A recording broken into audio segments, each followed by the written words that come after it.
अगर हम आपसे ये सवाल पूछें कि भारत के पहले प्रधानमंत्री का नाम क्या था, तो आप यही कहेंगे कि देश के पहले प्रधानमंत्री पंडित जवाहरलाल नेहरू थे।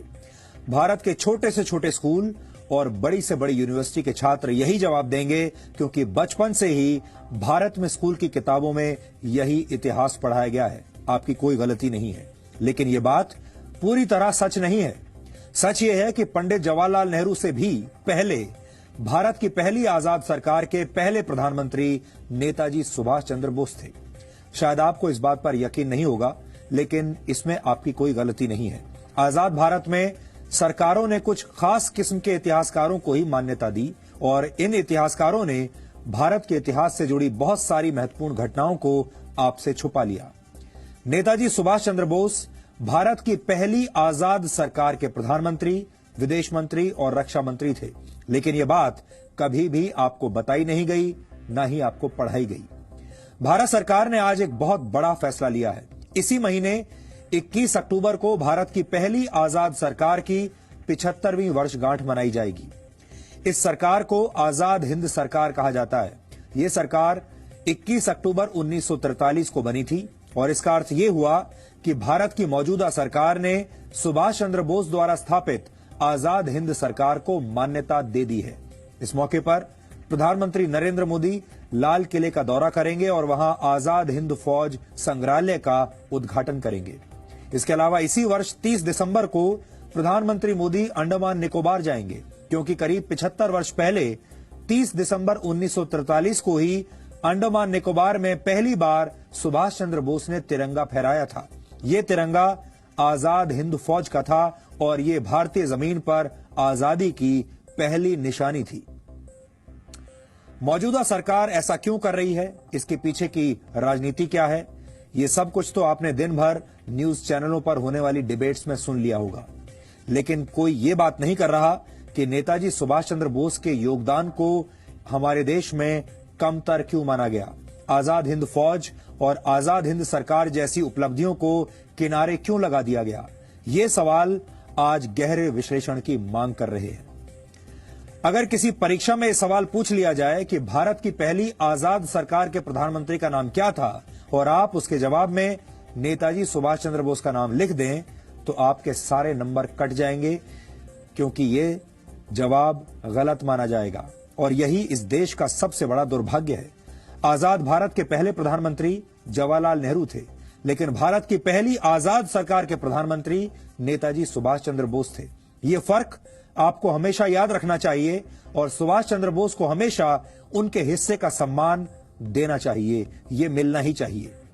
भारत की पहली आजाद सरकार की स्थापना और उसकी घोषणा सुभाष चंद्र बोस ने 21 अक्टूबर 1943 को की थी। इस घोषणा के तुरंत बाद 23 अक्टूबर 1943 को आजाद हिंद सरकार दूसरे विश्व युद्ध के मैदान में उतर गई थी। आजाद हिंद सरकार के प्रधानमंत्री नेताजी सुभाष चंद्र बोस ने ब्रिटेन और अमेरिका के खिलाफ युद्ध का ऐलान कर दिया था। उस वक्त 9 देशों की सरकारों ने सुभाष चंद्र बोस की सरकार को अपनी मान्यता दी थी। जापान ने 30 अक्टूबर 1943 को आजाद हिंद सरकार को मान्यता दी। उसके बाद जर्मनी, फिलीपींस, थाईलैंड, मंचूरिया और क्रोएशिया ने भी आजाद हिंद सरकार को अपनी मान्यता दे दी। आजाद हिंद सरकार ने जापान सरकार के साथ मिलकर म्यांमार के रास्ते पूर्वोत्तर भारत में प्रवेश करने की योजना बनाई थी।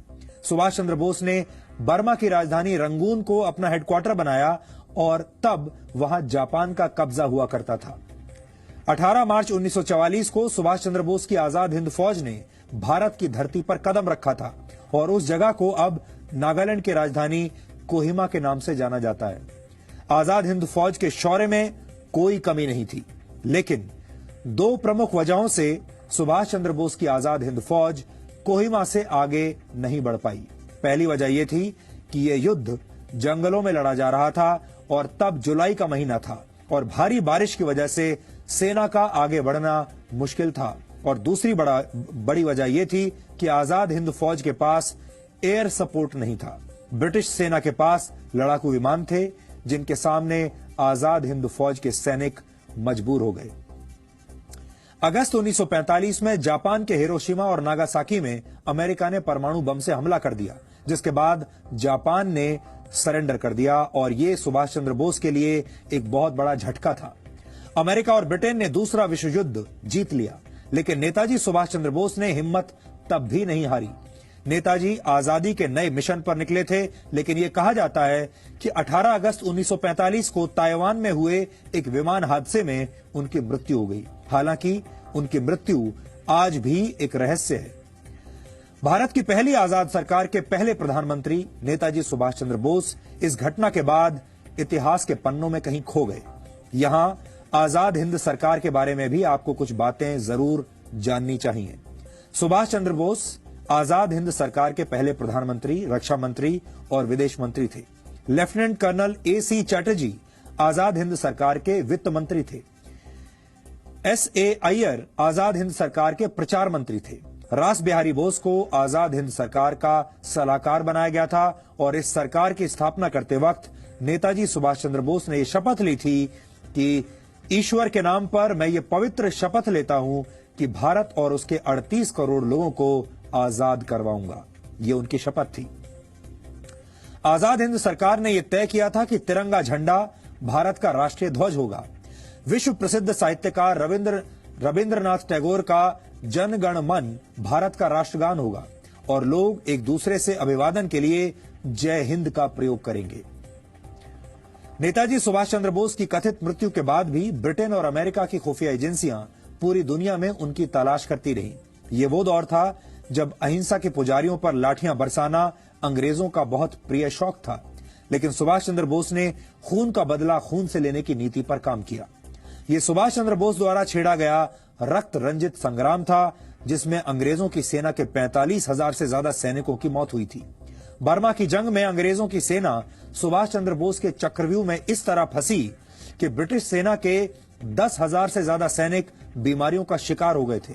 इस लड़ाई में अमेरिका की सेना के भी 3,000 से ज्यादा सैनिकों की मौत हुई थी और यही वजह है कि ब्रिटेन और अमेरिका की खुफिया एजेंसियां मिलकर सुभाष चंद्र बोस को किसी भी तरह से ढूंढकर सजा देना चाहती थी।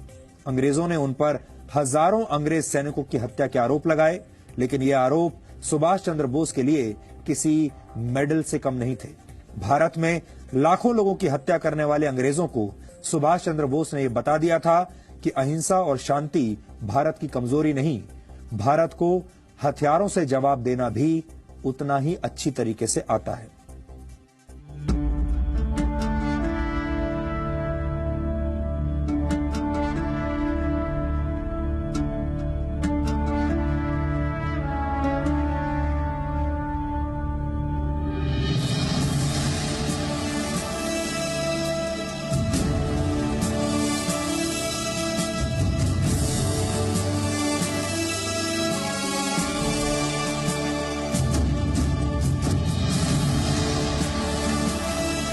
पहली बार तिरंगा एक आजाद सरकार के तौर पर नेताजी सुभाष ने 30 दिसंबर 1943 को इसी जगह पर फहराया था।